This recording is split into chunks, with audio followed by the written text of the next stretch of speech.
With your permission, Your Excellency, I request that we may now take our seats.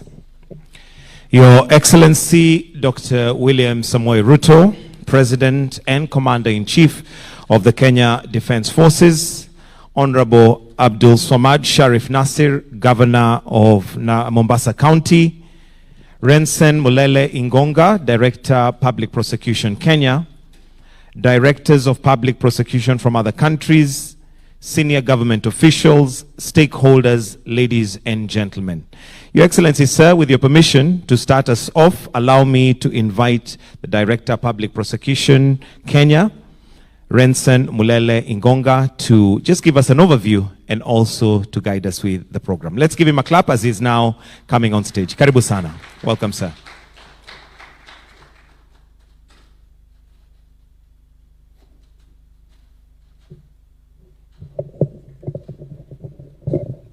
Thank you very much. Your Excellency, the President of the Republic of Kenya, His Excellency Dr. Samoei Ruto, Governor of Mombasa, my colleagues, DPPs, and distinguished guests, ladies and gentlemen, good morning. Yeah, it's my singular pleasure to welcome you all to this closing ceremony of the heads of prosecuting agencies in the Commonwealth. This is a biannual conference that comes rotationally and after, of course, an election of the hosting country. This time round, we are privileged. Kenya, we are privileged to be allowed to host this conference at from our last meeting that was held in Montreal, Canada. The theme of the conference this year was countering or building partnerships through international cooperation in the fight against money laundering, terrorism financing, and transorganized crimes. As we are all aware, transorganized crimes are crimes that cut across boundaries. That's global boundaries. And the only effective way for us to fight those crimes is for us to build partnerships and collaboration. That is the reason to why we decided that the theme of this conference, we build around that.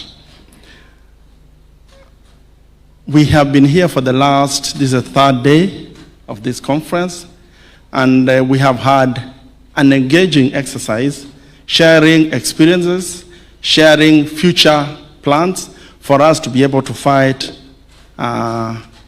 transorganized crimes.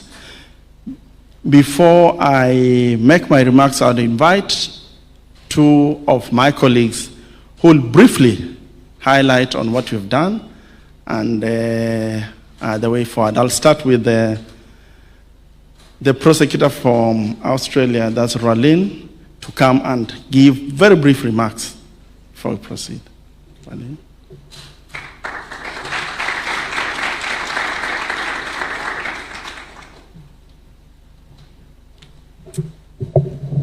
Mr. President, Excellencies and other colleagues, can I start by thanking you all for your attendance at this conference? And Mr. President, it's been the combination of having so many different nations represented at a conference like this that really brings the value. We all have a shared legal history, but we are at different stages in relation to different issues that face us all. We all, of course, face transnational organised crime problems. We, of course, all face money laundering issues and terrorism issues. And as we've heard from conference delegates over the past 2 days, each nation is doing, or each jurisdiction is doing something slightly different. And the value in hearing what everybody is doing is immense. We can learn the lessons from others, we can see things that we might connect with what we are doing, and we can then further develop our own individual responses to these significant issues. The world is only getting smaller. The internet has meant that boundaries are not respected by anybody who seeks to make money or cause issues across the country, across the world indeed. And so, for me, coming from such a long way away, it's really been amazing to connect with colleagues from the Commonwealth family across the globe and to hear and learn about what others are doing and hopefully share some of the experiences from Australia for everyone. So I'd like to thank the Prosecutor for Kenya and his team for hosting such an amazing conference, for all the things we've learned from them and from each other, and I look forward to attending future conferences of the HOPAC. Thank you. And next I would invite Stephen Parkinson, the Director of Public Prosecutions, England and Wales.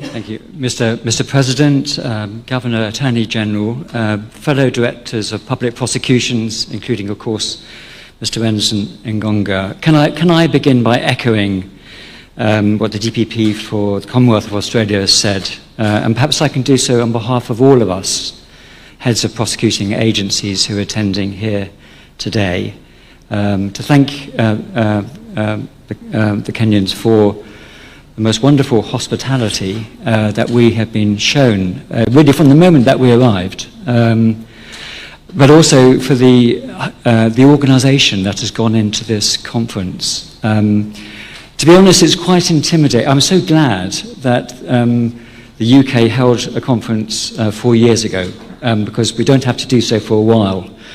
And I'm saying that because I'm quite intimidated by the high standards that have been shown, which will be very difficult, I think, for any other nation to match. So I'm relieved that we don't have to do this for some while, but at the same time incredibly grateful to you, Mr. President, for authorising that this conference should take place, and for our colleagues from the DPP's department in Kenya for putting on this conference. We are in the Commonwealth, we are part of a family of nations. We have so many things in common. We have a shared legal history, we have common legal systems, and in the context of prosecution work, we follow the same underlying principles, a belief in independence, a belief in fairness and ensuring fairness not just to the prosecution but also to the defence, to the victims, and a belief that it is our responsibility to deliver justice. And I think that has been an underlying theme not only in the presentations but also in the many conversations that all of us have enjoyed outside the plenary sessions. But alongside the commonality between our legal systems, we've also heard throughout the conference about the various regional differences with our various different jurisdictions. We're at different stages, all of us, in terms of our systems, and that's meant that we've been able to learn from each other. And if I may say so, I've learned a great deal from talking to colleagues from Kenya about the way that you do things in this country, and there is much that we can learn from that. And I think the other theme that for me has come out of this is the need for us to be flexible and adaptable as our various systems develop and as we meet the challenges of modern life. And one of the things that we were talking about a few moments ago before the formal sessions began has been the impact of COVID. And the way that has transformed the way that we work with the assistance of modern technology, which has helped us to flex and adapt to the challenges of modern life. So can I just reiterate my thanks, if I may say so, on behalf of all of us. It has been a wonderful conference. I'm sure all of us will be sorry to leave either later today or tomorrow, although I know that a number of us are actually staying on to enjoy the pleasures of your country. Thank you.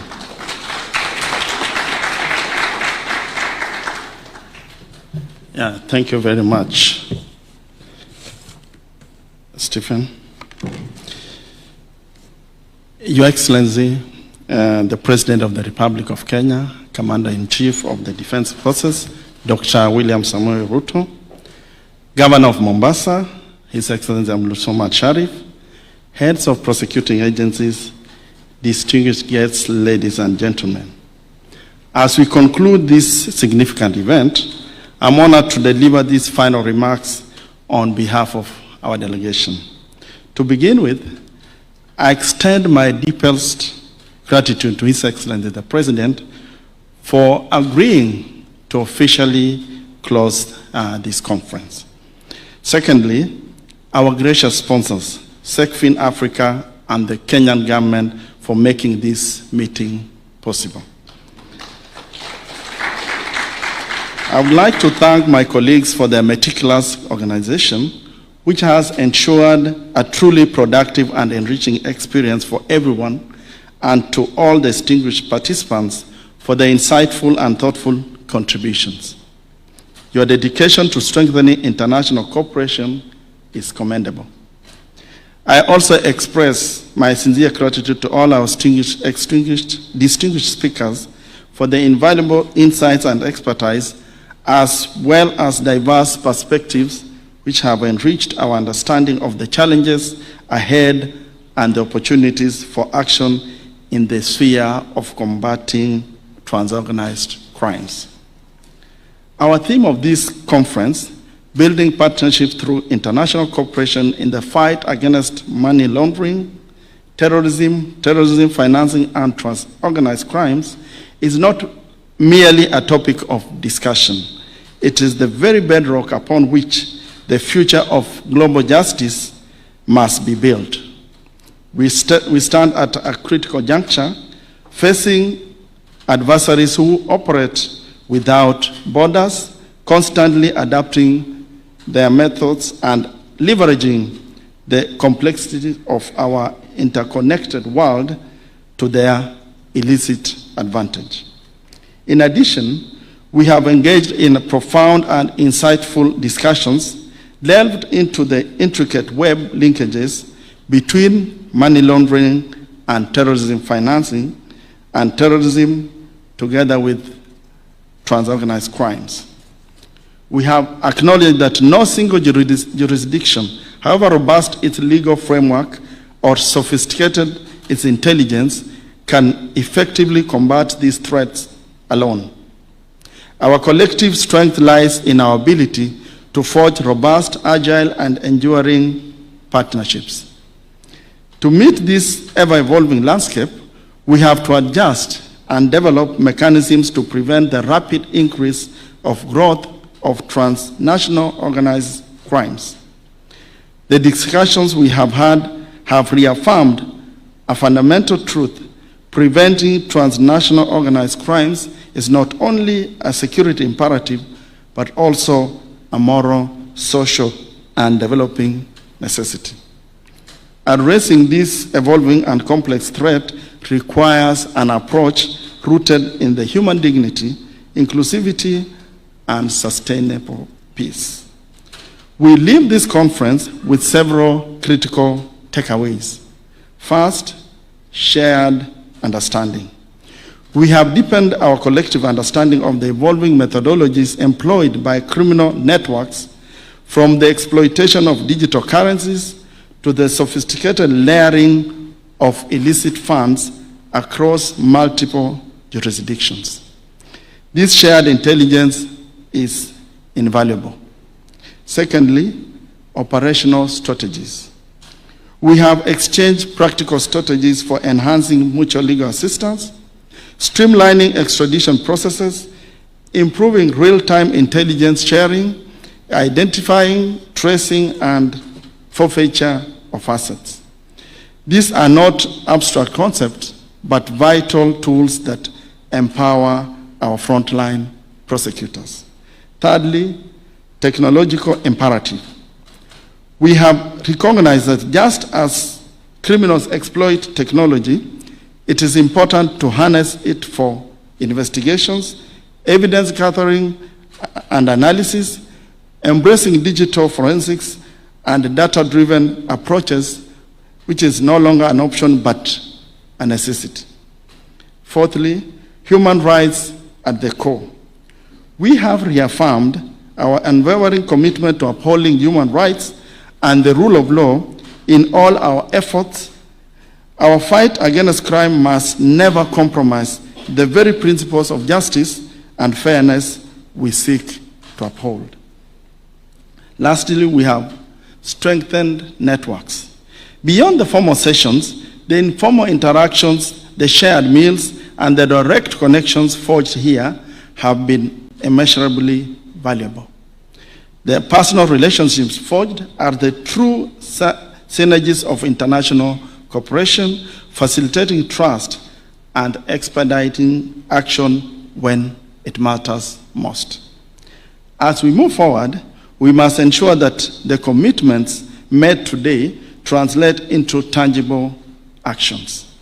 This means fostering stronger partnerships, enhancing the role of civil society and youth, and leveraging innovative solutions, including technology, to counter extremist narratives and promote sustainable peace.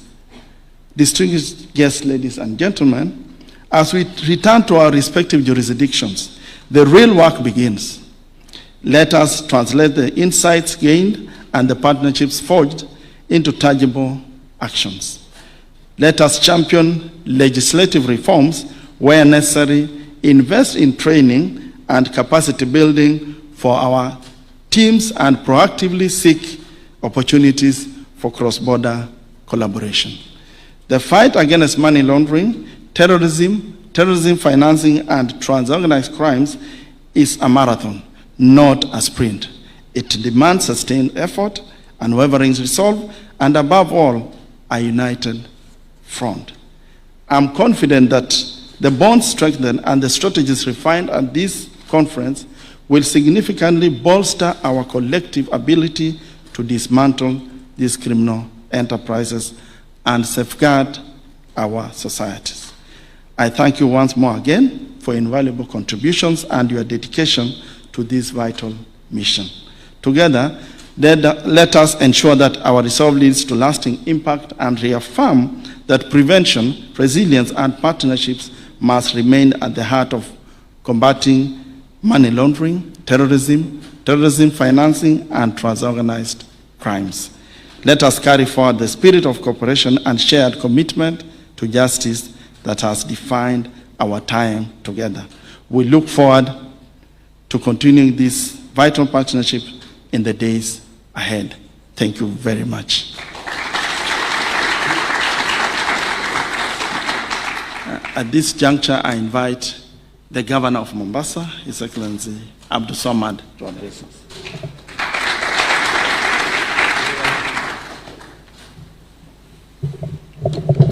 Good morning. Excellency, I was a bit worried. The voices were out. Then I remembered everyone here is a prosecutor, and probably me and you are the only, I don't know whether we should call ourselves politicians. It's not a very... First of all, I want on the onset, on behalf of the people of Mombasa, to say thank you, Asante, for choosing Mombasa as your preferred destination for your conference. It truly means a lot to us. We do not take it lightly at all. Secondly, I think that is a testament that we are a county that is growing. You will realize that there's a lot of construction ongoing, and a testament of what you should be able to see the next conference that you're going to be able to come to: smoother roads, smoother networks, and growth in general. Now, Your Excellency, you know, when we were walking in, and I was telling him, I was telling the President, it's not every day that you get to speak to the heads of public prosecution for the whole Commonwealth. And I was trying to figure out, then it dawned on me, the county courts have a prosecutor, and that prosecutor actually falls under the office of the DPP in Kenya, Renson. He gazettes those particular prosecutors. There's a certain piece of legislation, Your Excellency, you are aware, and you've told me not to go that direction, but there's a certain piece of legislation that we hope to enact a county piece of legislation. And this legislation, now more than ever, would be the right time for us to be able to put it into place. We want to put a legislation to ensure that when you come to Mombasa, you finish all your money here. And chances of you spending your per diem and your allowances back in your home country are not a very ideal thing. I'm hoping, Your Excellency, that this year's theme is building partnerships through international cooperation in the fight against money laundering, terrorism financing, and transnational organized crime. The next one that we hope will still be in Mombasa, we need to have a shorter part of it, and I wanted it to be called Building Partnership Through International Cooperation on the Fight Against Not Spending Your Money in Mombasa. It's simple, shorter,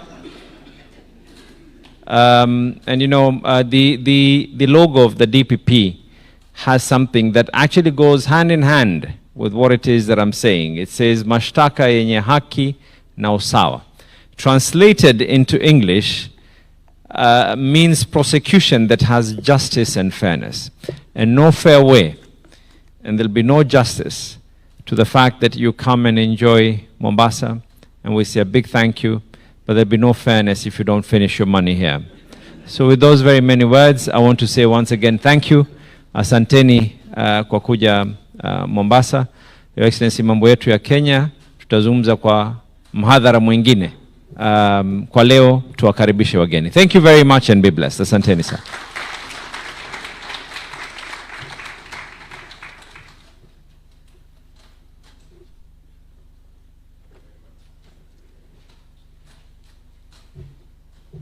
Thank you very much, Governor Mombasa. It is now my singular pleasure and honor to invite His Excellency the President. May we be all upstanding as he speaks to us.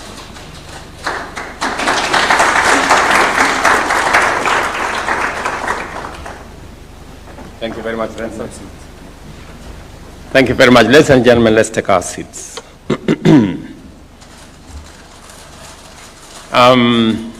Allow me to join the Governor of Mombasa in welcoming all of you to Kenya, especially friends who are coming from afar in our continent, in other continents, members of the Commonwealth. And as I welcome you to Kenya on behalf of the government and people of Kenya, I am sure that Renson and his team have provided every assistance to ensure that this conference goes in accordance with the plan, and that each and every one of you have enjoyed the moment to share the experiences. And therefore, ladies and gentlemen, all of us in this room are alive to the undeniable fact that we live in a world where the threat of transnational organized crime continues to grow in scale and complexity. Crimes such as money laundering, terrorism, and terrorism financing, including human trafficking, pose serious and escalating risks to our countries, our regions, and to the global community. The perpetrators of these crimes operate under borders, across borders, moving people, goods, and illicit money through shadowy networks, whether by smuggling narcotics between nations or trafficking vulnerable individuals across continents and laundering dirty money through intricate offshore systems. We therefore need greater vigilance, more robust partnerships, and integrated international responses to identify, investigate, and prosecute those behind these crimes.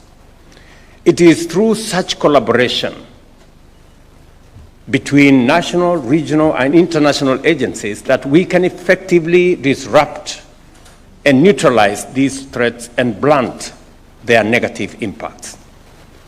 To underscore the gravity of this challenge, allow me to briefly reflect on Kenya's experience in this space. Terrorism, one of the most dangerous forms of transnational organized crime, continues to pose a persistent and evolving threat to our nation and region.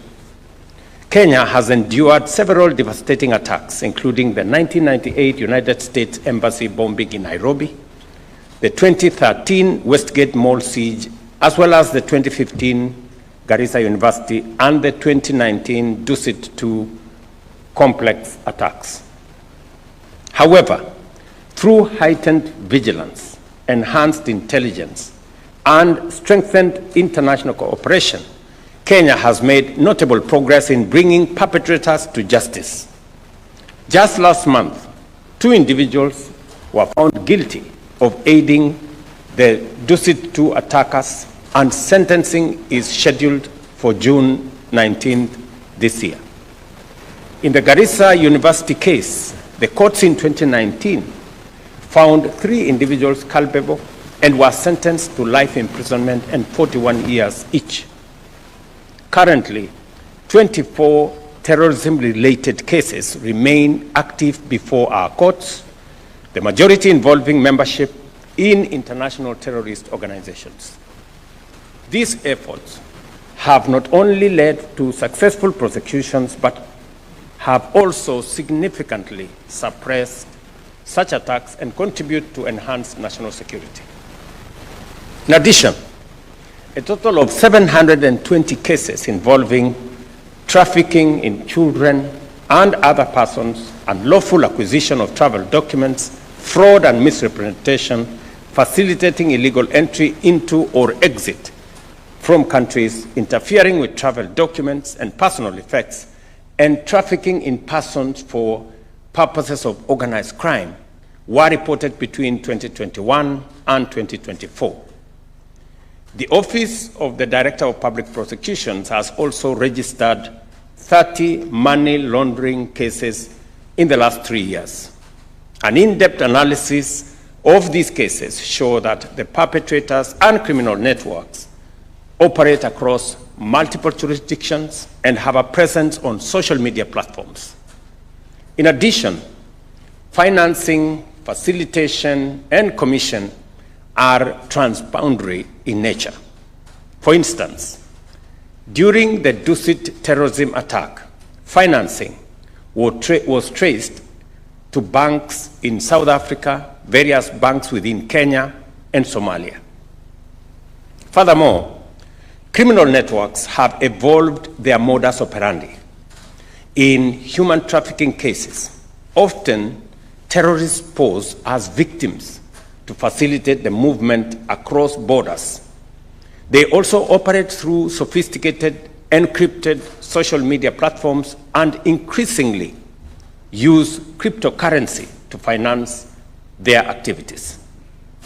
These cases underscore the scale and complexity of the threat we face and the urgency of sustained and coordinated action. Therefore, the theme of this conference, Building Partnerships, a united front against transnational organized crimes, could not be more timely. It reflects the critical need for prosecutorial agencies to develop regional and international mechanisms to collaboratively address emerging threats. No single agency or country can confront these complex crimes in isolation. Through the exchange of knowledge and best practice, we are better able to understand the legal nuances across jurisdictions and craft innovative approaches for effective investigations and prosecutions. Mutual legal assistance and extradition remain vital pillars of this effort. They provide formal pathways for cross-border information sharing. Joint investigations allow for real-time collaboration and pooled expertise, enabling us to dismantle criminal networks more effectively. I am aware that the Office of the Director of Public Prosecutions in Kenya has signed MOUs with various prosecutorial agencies, including Azerbaijan, Morocco, Qatar, and Saudi Arabia. These partnerships are instrumental in enhancing collaboration on matters relating to terrorism and terrorism financing, transnational organized crime, and in building the capacity of prosecutors to respond more effectively to these complex threats. We must also work towards the harmonization of legal frameworks, align national laws across jurisdictions is essential to building a truly global front against transnational organized crime. Equally important is the vigorous pursuit of asset tracing, confiscation, and forfeiture. Denying criminal enterprises the proceeds of their illicit activities is key to undermining their operations. I challenge the heads of prosecution agencies here to give priority to this particular endeavor. On our part, Kenya is committed to enhancing the resources and capacity of the Office of the Director of Public Prosecutions to lead these efforts both regionally and internationally. Importantly, the revamping of our anti-money laundering and asset forfeiture framework is a testament to our commitment. It reflects our pursuit of greater specialization, stronger institutions, and high-quality investigations. The government of Kenya remains committed to upholding the rule of law and advancing a human rights-centered approach to prosecution and pursuit of justice. Ladies and gentlemen, this conference has offered a valuable platform to share experiences, learn from one another, and explore innovative solutions to the emerging threats facing our countries. I look forward to the recommendations from this gathering and assure you of the Government of Kenya's full support in funding and empowering the Office of the Director of Public Prosecution for their implementation effectively. And allow me to say one more thing. In the conversations I had earlier with friends and colleagues, the place of technology in supporting governance in general, criminal justice and prosecutions in particular, cannot be gainsaid. We have seen the evolution of use of technology in many spaces. At the moment in Kenya, we are using technology to collect our taxes. We are using technology to deploy support for farmers in our input program. We are using technology on our universal health coverage plan. We are using technology in many aspects. And we have seen the robust use of technology in the criminal justice system, in matters relating to scheduling of cases, hearing of some cases. And therefore, I want to encourage prosecutors, the directors of public prosecution in our Commonwealth, to leverage on technology and to see how we can better use technology, especially when we are tackling crimes that go beyond physical borders. Some of those crimes are committed with the support of technology. And it therefore makes sense for us to leverage on technology to deal with the challenges that today face our nations. And therefore, as we look at the future, where is the place of technology? as technology is abused by criminals and people engaging in crime, how do we better use technology to enhance the efficiency and the efficacy of what we are doing in matters prosecution and ensuring that there is the rule of law. As you are aware, the era of artificial intelligence is here with us. And it comes both as a threat, but much more importantly, as an asset for us to use to be able to better manage global governance. How do we use artificial intelligence much more effectively? There are those who say artificial intelligence is going to replace people in the workplace, maybe replace teachers, maybe replace doctors. I don't know whether prosecutors will be replaced in the process. But how do we better use artificial intelligence to deal with matters that are of a nature that physical boundaries, individual nations, individual agencies cannot deal with on their own? And therefore, the leadership of the Commonwealth, heads of prosecuting agencies, it is my encouragement to you that you begin to see how we can leverage on technology, how we can leverage on artificial intelligence to be able to support the efficiency of delivery of justice through the criminal justice system. Again, as I conclude, I also want to apologize that there is a lot of construction around. Maybe you didn't find your way to this hotel. There was a lot of dust on the way. As the governor has said, we are undertaking a lot of public works around roads in Kenya.